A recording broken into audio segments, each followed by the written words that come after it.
আমি ধূপধুনো দিয়ে বসে রুগী আসবে গো কখন, আমি ধূপধুনো দিয়ে বসে রুগী আসবে গো কখন। বছর শেষে হিসাব করি 6 মাসে মা 2-3 জন, বছর শেষে হিসাব করি 6 মাসে মা 2-3 জন। দাদা রুগী যে কেন এত কম? দাদা বছরের শেষে হিসাব করতেছি 6 মাসে মাত্র আমার কাছে 2 জন রুগী, আর এই জন্য রুগী কমে যাওয়ার ফলে আমার সংসার চালানো প্রচুর অসুবিধা হচ্ছে, আর এর জন্য দুবেলা আমার বইয়ের হাতে খেতে হচ্ছে আমার চর। মাগো তাই তো লাগে ভয়, মাসের শেষে বইয়ের হাতে মান্না খেতে হয়। ওগো দয়াময়ী মা কিছু রুগী পাঠানা, না হলে মা কারেন্ট বিল দিতে পারবো না। মাগো রক্তের রিপোর্ট ইসিজি চেকআপ করে দিচ্ছি অনেক কম, রক্তের রিপোর্ট ইসিজি চেকআপ করে দিচ্ছি অনেক কম। আর দাদা কোনো রুগী যদি খুশি হয়ে আমার কাছে আসে তাকে আমি দেব ফিতে দাঁত হাজা চুলকানির মলম। মাগো ধূপধুনো দিয়ে বসে রুগী আসবে গো কখন, মাগো ধূপধুনো দিয়ে বসে রুগী আসবে গো কখন, মাগো ধূপধুনো দিয়ে বসে রুগী। দাদা আমি একজন কোয়াক ডাক্তার। ইদানিং কি হয়েছে জানি না, আগে না মোটামুটি আমার কাছে রুগী আসতো, আর এখন মাত্র 6 মাসে মাত্র 2-3 জন। রুগী কম হওয়ারও একটু কারণ আছে, কারণটা আপনাদেরকে বলি। নাকি সরকার থেকে মাইকে অ্যানাউন্সমেন্ট করছে এখন যত রোগ ব্যাধি হবে সবাই হসপিটালে যাবে। তা তোমরা সবাই যদি হসপিটালে যাও এই পাড়ার কোয়াক ডাক্তাররা কি না খেতে পেয়ে মরবে? কেন গো, হসপিটালের ডাক্তারের কি আছে যেটা আমার মধ্যে নেই? ওদেরও চেম্বার আছে, আমারও চেম্বার আছে, ওদেরও কম্পাউন্ডার আছে, আমারও কম্পাউন্ডার আছে। তবে তোমরা সবাই হসপিটালে যাচ্ছ, ওরা কি এত বড় ডাক্তার? তাহলে ওরা যদি বড় ডাক্তার হবে, গঙ্গাসাগর মেলার সময় ওনাদেরকে না ডিউটি দিয়ে আমাদের মতো কোয়াক ডাক্তারদের কেন ডিউটি দেয়? তখন কই ওনাদের কথা মনে পড়ে না? আগেকার দিনে কি হতো, মা বোনেদের ডেলিভারি এই কোয়াক ডাক্তাররা করেনি, কারুর পা ভেঙে গেলে এই কোয়াক ডাক্তাররা জোড়েনি, কারুর হাত কেটে গেলে এই কোয়াক ডাক্তাররা সেলাই করেনি। তারপরে ও এত কেন গো সব হসপিটালে? দাদা কই কোয়াক ডাক্তার বলে না, পাড়ার কিছু কিছু লোক এত ব্যঙ্গ করে সেটা বলে তোমাদেরকে বোঝাতে পারবো না। কয়েকদিন আগে একটা রুগী এসে বলে ডাক্তারবাবু আমার খুব কষ্ট। আমি বলি কি কষ্ট? বলে ডাক্তারবাবু আমার পায়খানা শক্ত হয়ে গেছে। আমি বলি কিরম শক্ত? বলে তুমি দাঁত দিয়ে ভাঙতে পারবে। আমি বলি আমি কোয়াক ডাক্তার, তোর পায়খানা আমি দাঁত দিয়ে ভাঙবো? আর আমিও ডক্টর RKB দিয়েছি একটা মেডিসিন মেরে এমন পাতলা করে দিয়েছি 4-5 বার শুধু কুলকোচা করতে। তবে দাদা আমার বাড়িতে একটা রুগী আছে, সেই রুগীকে সুস্থ করে আমি মানুষকে বুঝিয়ে দেব যে আমি কত বড় কোয়াক ডাক্তার। পাগলা রে পাগলা রে পাগলা রে কেন বুঝলি না? ও পাগলি তোর পাগলি তোর পাগলি তোর দিবানা।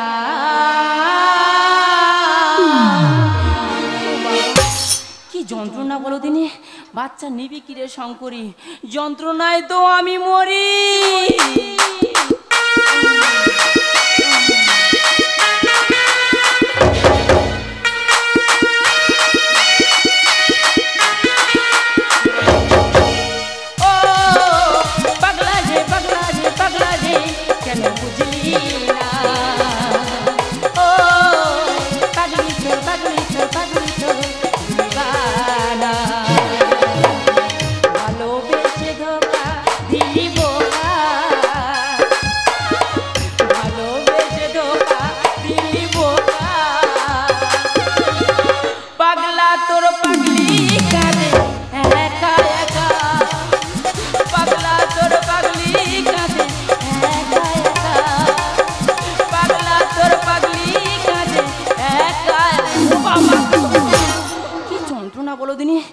যন্ত্রণা তো সহ্য করা যায় না। কালকে রাত্রে দিদি আমি একটা স্বপ্ন দেখেছি যে ছেলে কিভাবে ফর্সা হয়। তো সাবান খেলে নাকি ছেলে ফর্সা হয়, সেই জন্য কি করছি সকালবেলা উঠে 10 কিলো সাবান ভাতে দিয়ে খেয়ে ফেললাম। এই আমার রুগী, একে সুস্থ করে আমি মানুষকে বুঝিয়ে দেবো আমিও বড় কোয়াক ডাক্তার। তবে আমি ডাক্তার, এটা আমার বউ, এ আমার কোনো কথা শুনে চলে না। কালকের কি করেছে জানো? দেখি না শক্তিবাম জলে গুলতিছে। আমি বলি কি ব্যাপার, তুমি শক্তিবাম জলে গুলতেছো কেন? বলে এই জলটা আমি খাবো। আমি বলি শোনা, এই অবস্থা তুমি শক্তিবাম জলে গুলে খেও না, অসুবিধা হবে। বলে না না, আমার ছেলে যখন হবে পুরো শক্তিমানের মতো হবে। পুরো শক্তিমানের মতো। আরে ওরম করো না, ওরম করো না গো, অসুবিধা হয়ে যাবে তোমার। কালকে যা খেয়েছি ওই যে যন্ত্রণা হচ্ছে, তুমি একটু নিচে নিয়ে চলো, একটু তোমার সাথে প্রাইভেট কথা আছে। একদম বাবা, আমার মুখের দিকে নয়, বাপ দিকে বাবা গো।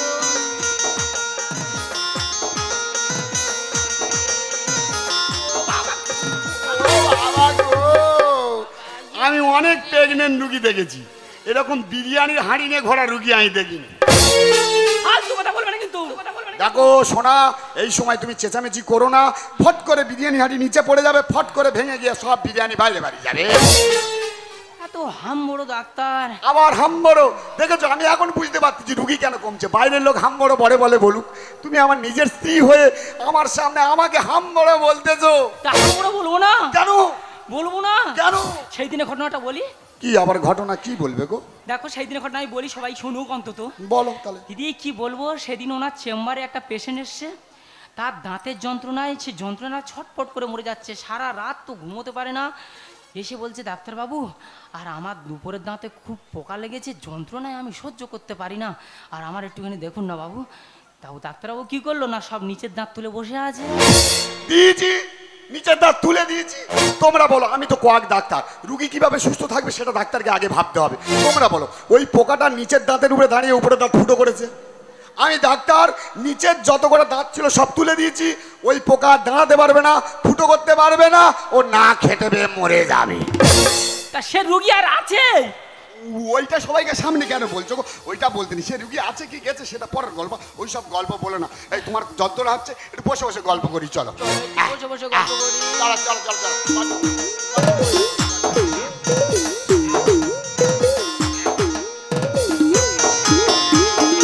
কদিন ভোর কি হয়েছে, ডান পা এত কনকন করতে, মনে হয় আমাদের বেটা ছেলে হবে। ডান পা টান দিচ্ছে? হ্যাঁ হ্যাঁ, ডান পা টান দিলে তো বেটা ছেলে হয়। আর তোমাকে বারবার বলছি শোনা, এই অবস্থায় এইসব নাইটি বাইটি পরো না, এইসব নাইটি পরা খুব খারাপ। কেন কেন? সেদিনের সবিতা বৌদি বললো যে তুই এক কাজ কর নুনু, আর শাড়ি ফাড়ি পরিস না, তুই নাইটি ফাইটি পর, ও বেশি হাওয়া বাতাস খেলে খুব ভালো। সবিতা বৌদি কিছু জানে? ও কি ডাক্তার? ও ডাক্তার, ও কিছু জানে? ও ডাক্তার না হলো পাঁচ ছেলের মা তো। ও পাঁচ ছেলের মা হোক, পাঁচ ছেলের মা হলে বলে সব কিছু জেনে বসে আছে নাকি? আগেকার দিনে মা বোনেরা কি করতো, একটু শাড়ি পরতো, সায়া পরতো, সায়ার দড়িটা টানিয়ে টেনে হচ্ছে গিরো দিয়ে পড়তো, কারণ কি বাচ্চাটা সুরক্ষিত থাকে। তুমি এই নাইটি পরেছো, পর পর বাচ্চা এখানে উঠবে, এখানে উঠবে, এখানে উঠবে, তারপরে কি আমি মুখের মধ্যে হাত দিয়ে বার করাবো? তুমি কি আমাকে বাদুড় পেয়েছো নাকি? না না, মজা করলাম, তোমাকে খুশি রাখার জন্য একটু মজা করলাম। এই দেখো শোনা, কাল থেকে আর নাইটি পরবে না, শাড়ি আর সায়া পরবে, সায়া দড়িটা একটু টাইট দেবো। ও বাবা কি যন্ত্রণা!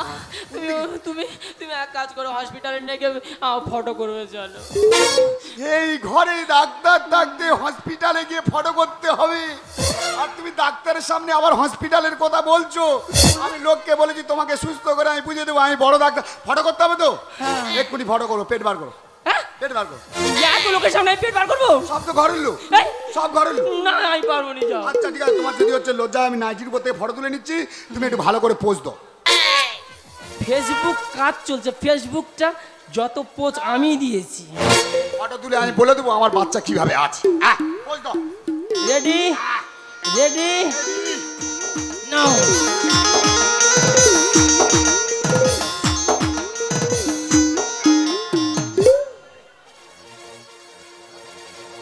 কি বলছে ফটোকে, কি বলছে? মোটামুটি ঠিকই আছে। হ্যাঁ, বাচ্চার পা নিচের দিকে, মাথা উপরের দিকে।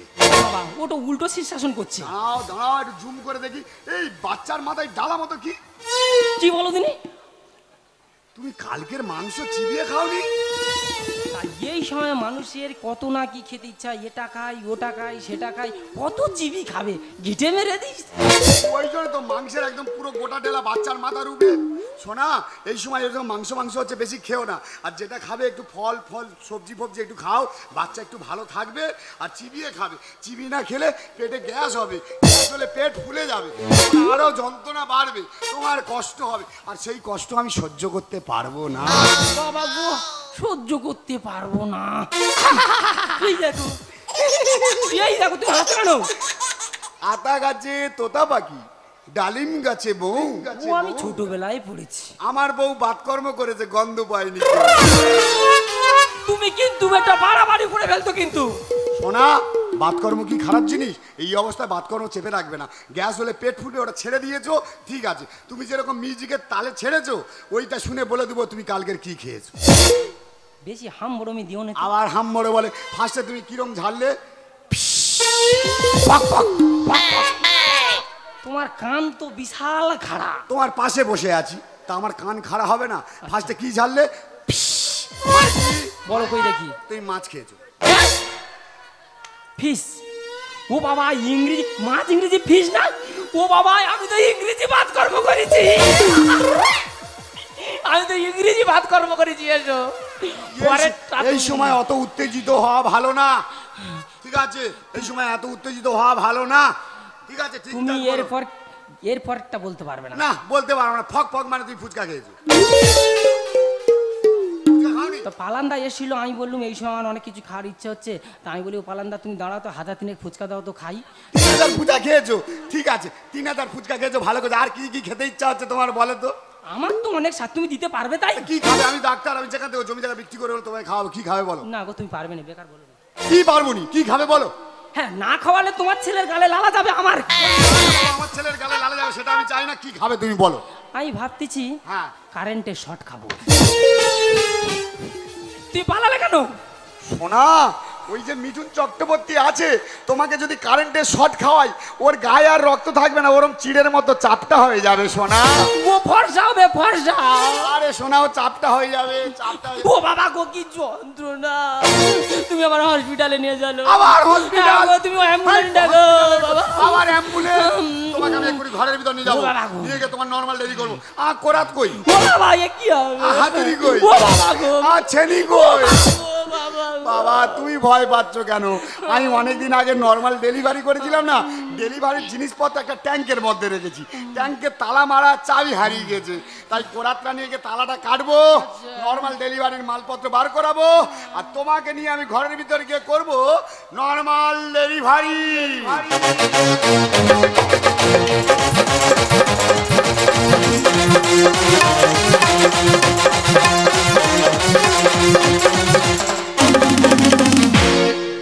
জীবন যে এক রঙ্গশালা, বিয়ে করে হলাম শালা পালা। বউ বলে টাকা দাও, ছেলে বলে টাকা দাও, আমাদের কেউ চায় না। বউ বলে টাকা দাও, ছেলে বলে টাকা দাও, আমাদের কেউ চায় না। আমাদের কেউ চায় না, আমাদের কেউ চায় না। দাদা, আমি একটা কোয়াক ডাক্তারের কম্পাউন্ডার। জীবনে অনেক ইচ্ছা ছিল বড় ডাক্তার হব, কিন্তু বাপের টাকা নেই, তাই হতে পারিনি। তাই জীবনে স্বাদ মেটানোর জন্যে এই কোয়াক ডাক্তারের কম্পাউন্ডার হয়ে আছে। কিন্তু সে এমন একটা কোয়াক ডাক্তারের কম্পাউন্ডার হয়ে আছি, সে হচ্ছে বিশ্ব হাম্বড় ডাক্তার। আজকে 10 দিন চেম্বারে যায়নি, আজকের মাসে 7 তারিখ আমার মাইনে দেয়নি, আর বউ প্রতিদিন ধরে ধরে মারতেছে। তাই জন্য আজকে ডাক্তারের বাড়ি এইছি। মাইনে দিবে তো ভালো, আর না হলে ওই ডাক্তারকে আমি তুলে নিয়ে যাব। হঠাৎ ঘরে আসি, হঠাৎ দেখি না ফোন। একটা রুগীটা কি এত জ্বর হচ্ছে, সে শুধু কাঁপতিছে। কিন্তু ওই রুগী দেখার আগে আমার একটা পার্সোনাল কাজ আছে, কাজটা সারবো, রুগীটা দেখবো, সোজা চলে যাবো চেম্বারে। ও ডাক্তার বাবু! ফজু, তুই চেম্বার ছেড়ে আমার বাড়িতে? কি ব্যাপার? আজকের মাসে 7 তারিখ হয়ে গেল, তুমি 10 দিন চেম্বারে যাওনি, আমার মাইনে পত্র দাওনি, আর বউ বাচ্চা থাকবে? দেখ, বউ বাচ্চার কথা পরে চিন্তা করতেছি। তোর কাছে যে পেশেন্টটাকে বললাম, পেশেন্টটা ছিল, তাকে বললাম সেলাইন দিতে, তুই সেলাইন দিয়েছিস? তোমার চেম্বারে কি আর সেলাইন আছে? তা কি করলি? সে দুটো ছিল, সে দুটো কবে শেষ হয়ে গেছে। আর এ কদিন তো আমি নুন জল চালাচ্ছি। দেখেছো ডক্টর আর কোয়াক ডাক্তারের যে কম্পাউন্ডার হয়ে সেলাইন শেষ হয়ে গেছে বলে নুন জল দিয়ে চালাচ্ছি, সে রুগী আর বেঁচে আছে? মনে হচ্ছে বুকে ঘাস উঠে গেছে। বাবারে বুকে ঘাস তুলে দিয়েছে। আর ওই রুগীটাকে বললাম 15 নম্বর ওষুধ খাইতে, ওই 15 নম্বর ওষুধ খাইছিস তো? তোমার কি সেই বক্সে 15 নম্বর ওষুধ আছে? তাহলে কি করলি? সে 15 নম্বর ওষুধ নেই বলে আমি তো 9 আর 6 এক করে দিচ্ছি। আরে গরু, 9 আর 6 এক করে 15 করে দিচ্ছি। ওই 9 নম্বর ওষুধটা হচ্ছে পায়খানা বন্ধ করার ওষুধ। ও চিরজীবনের মতো পায়খানা বন্ধ করে দিস। মানে তার বুকেও ঘাস তুলে দিয়েছো? মনে হচ্ছে সেও হড়কে গেছে। মানে কি চেম্বারের লোক তালা লাগিয়েছে না খোলা আছে? কালকের দেখি না কজন এসেছিল তালা লাগাবে বলে, দেখতে এলো, আমি ছুটি মেরে পালিয়ে এসেছি। তুই দেখে পালিয়ে এসছিস? হ্যাঁ। তুই এখন যা চেম্বারে, তালা ভেঙে ঢোক, পরে কি হবে দেখা যাবে। আমি রুগীটা সেরে ওর কিছু পেমেন্ট পাবো, সেইটা নিয়ে আমি তোকে দিয়ে দেবো। আমি কোনো কথা শুনবনি। তুমি যখন রুগী দেখতে আমার পেমেন্ট দেবে, তোমার পিছনে পিছনে আমি ব্যাগ ধরে নিয়ে যাব, আর ওই যা টাকা পাবে সেই টাকাটা আমি নেবো। আরে দেখো বাড়ির মধ্যে এসে বাড়াবাড়ি করিস নি। চেঁচামেচি তোর বৌদি যদি শুনে, ও চেঁচামেচি শুরু করে দিবে। এই যে তুমি এখনো দাঁড়িয়ে আছো? দাঁড়াবনি, ভজ তো আমাকে রুগী দেখতে চাইছে না, বিরক্ত করছে শুধু। ও বৌদি! কি হয়েছে বৌদি? ডাক্তার বাবু আমার টাকা দেয়নি, আর বউ ধরে ধরে প্রতিদিন মারতেছে। তা তুই আমার বলতি কেন? তোর দাদার বল। এই তুই বৌদিকে বলে টাকা দিবে? তুই আমার কম্পাউন্ডার, আমার কাছে কাজ করি, আমি টাকা দেবো, বৌদি টাকা দিবে? তুমি যদি না টাকা দাও, আমি তোমার ওই টুকটুকি বৌদি তুলে নিয়ে চলে যাবো। ভজ না আগে তুমি টাকা পাস বলে হচ্ছে। টাকা দাও। কেন টাকা দেবো? তুই টাকা না দিলে তুই আমার বউকে তুলে নিয়ে চলে যাবি। ওই একবার গা হাত দিয়ে দেখ। আমি কোনো কথা শুনবো নি। আজকে টাকা দিবে তো ভালো, আর না হলে তোমার ওই ব্যাগ আমি গাড়ি নিয়ে চলে যাব। কচি রে দেনা রে ছেড়ে রুগী যে ভুগছে যে জ্বরে, টাকাটা বুঝে পাবি তুই, থাক না ধৈর্য ধরে। আমি আর ধৈর্য ধরতে পারবো। কচি তুই অনেকদিন ধৈর্য ধরে আছিস, আর কটা দিন ধৈর্য ধরে থাক, তোর টাকা শপথ সবকিছু আমি কোড়ায় গন্ডায় তোকে বুঝিয়ে দেব। কচি রে দেনা রে ছেড়ে রুগী যে ভুগছে যে জ্বরে, টাকাটা বুঝে পাবি তুই, থাক না ধৈর্য ধরে। দাদা, এ এমন ডাক্তার যত ওষুধ দোকান থেকে বাকি করে ওষুধ নিয়েছে তাদের হালকাতায় যায়নি, তারা এসে দোকানের তালা বন্ধ করে দিয়েছে। হালকাতায় যাওনি কেন? হয়ে গেল 3 বছর। মুড়ি খেয়ে আছি কদিন, কিভাবে দেব তোর? এরম অবস্থা। ভজ তোর কাছে বলতে লজ্জারি, তুই আমার তো নিজের লোক। 4 দিন ধরে মুড়ি খেয়ে আছি, পকেটে চারানা পয়সা নেই, আর তোর পয়সা আমি কি করে দেব? নামে ও ডাক্তার, সংসারে নেই খোঁজ খবর। ইনকাম কমে গেলে পুরুষের কমে জোর। এটা ঠিক কথা। তুই তো ভদ জানিস, একটা পুরুষ মানুষের যদি ইনকাম কমে যায়, পুরুষ মানুষের মনের আর জোর থাকে না, ওর জোরটা অনেক কমে যায়। হালকাতায় যাওনি কেন? হয়ে গেল 3 বছর। মুড়ি খেয়ে আছি কদিন, কিভাবে দেব তোর? কেন এত কেন এত জোর? ইনকাম কমে গেলে পুরুষের কমে জোর। রাখে বাচ্চা গোটা করবে রে বউ দুটো বেটা, পরশুদিন মারলো ধরে। কচি রে দেনা রে ছেড়ে রুগী যে ভুগছে যে জ্বরে, টাকাটা বুঝে পাবি তুই, থাক না ধৈর্য ধরে। দাদা, এ এমন ডাক্তার, এ আমাকে মাইনে দিবে কি? আমার কাছেও ধার করে খেয়েছে, আমার কাছে ধার করেছে, নেবো যে আর তোলার ধরে। আর বাড়াবাড়ি করলে কচি দেবো যে একসঙ্গে গেলে। কি তুই আমার বাড়ির মধ্যে এসে বেশি চেঁচামেচি করছিস, বেশি বাড়াবাড়ি করছিস, টুক করে গর্তগুলো টুক করে ঢুকে মাটি চাপা দেবো, তোর হদিস কেউ পাবে না। পিনসের কাণ্ড দেখে কা পিন্ডি জ্বালা করে। এই শালার জন্য কত ভালো রুগী গেছে মরে। দেখেছো কে কাকে জ্ঞান দিচ্ছে? সেলাইন নেই বলে নুন জল দিয়ে শরীরে পুচ করছে, 15 নম্বর ওষুধ নেই বলে 9 আর 6 খাইয়ে রুগীর বুকে ঘাস তুলে দিয়েছে, আর যত দোষ কিনাই নন্দ ঘষে। আমার কাছে ধার করেছে, নেবো যে আর তোলার ধরে। বাড়াবাড়ি করলে কচি দেবো যে একসঙ্গে গেলে। সামনে রামড রেখে পিন্ডি জ্বালা করে। এই শালার জন্য কত ভালো রুগী গেছে মরে। তরুণ ধ্যানেতে বলে রোগীগুলো এমন হলে, তরুণ ধ্যানেতে বলে ডাক্তারগুলো এমন হলে, রোগী আসবে কি করে? কচি রে দেনা রে ছেড়ে রুগী যে ভুগছে যে জ্বরে, টাকাটা বুঝে পাবি তুই, থাক না ধৈর্য ধরে। আমি আর ধৈর্য ধরবুনি। তুই আমার টাকা দিবে তো দাও, আর না হলে আমি তোমার ওই ব্যাগপত্র সব কাড়িয়ে নিয়ে যাবো। ভজ, আমার মন মেজাজ ভালো নেই, আমি একটা পার্সোনাল কাজে যাচ্ছি। কাজটা সেরে আমি আমার জমি জায়গা বিক্রি করে হলেও তোর সমস্ত টাকা আমি পরিশোধ করে দেবো, তুই এক্ষুনি চেম্বারে চলে যা। না, আমি কোনো কথা শুনবুনি। ওই ব্যাগপত্র আমি কাড়িয়ে নিলে তুমি ওই ব্যাগপত্রর জন্য আর ডাক্তারি করতে পারবে না।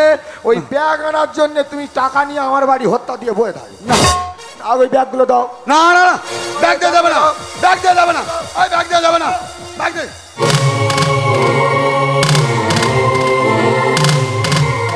এই ভজ, এই ভজ, ডাক্তার বাবু কিছু বলিস না, জানতেও চাস না।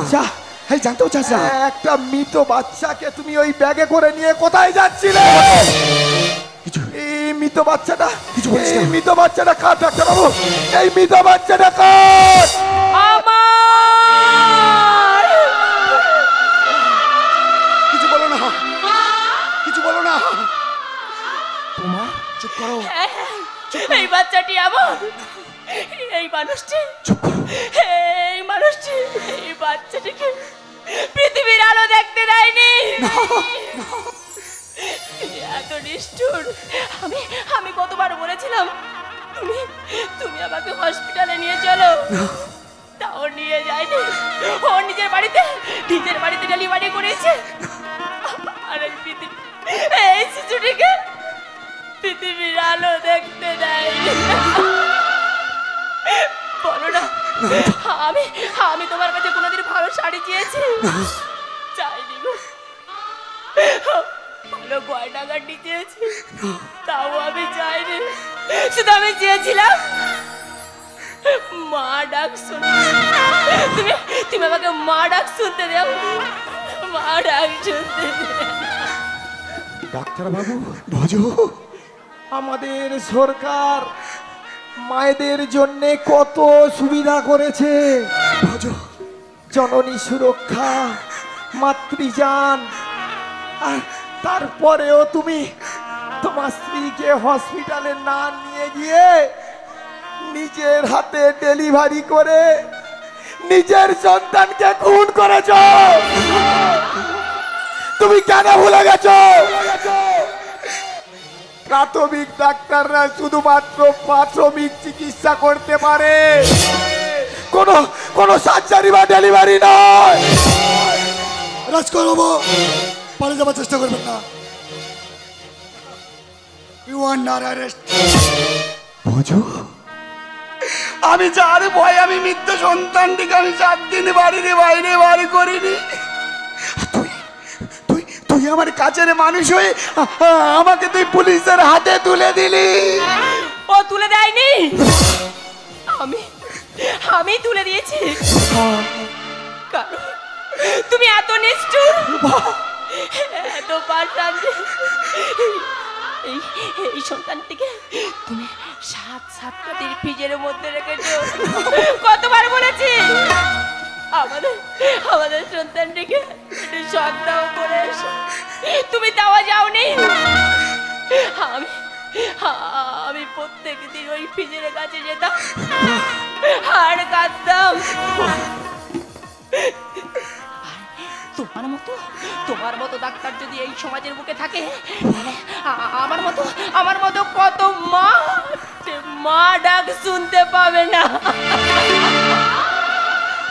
রূপা, তুমি ঠিকই করেছো। আমার মতো একটা কক ডাক্তারকে তুমি উপযুক্ত শাস্তি দিয়েছো।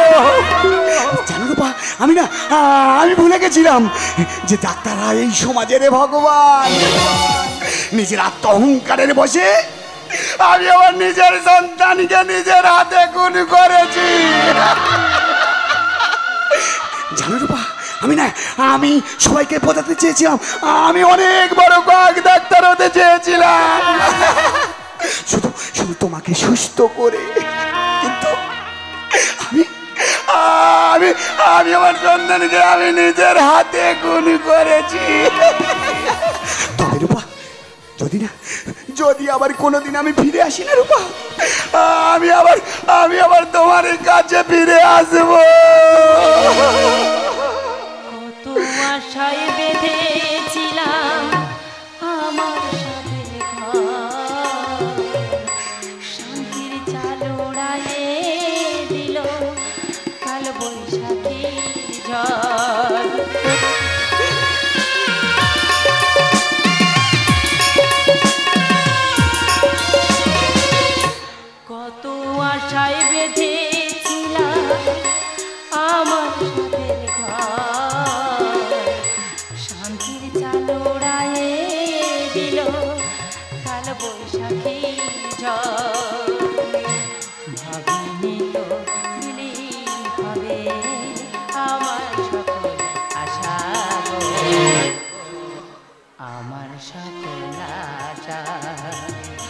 দমকা হাওয়ায় ভেঙে গেছে আমার সকল আশা, আমার সকল আশা, আমার সকল আশা।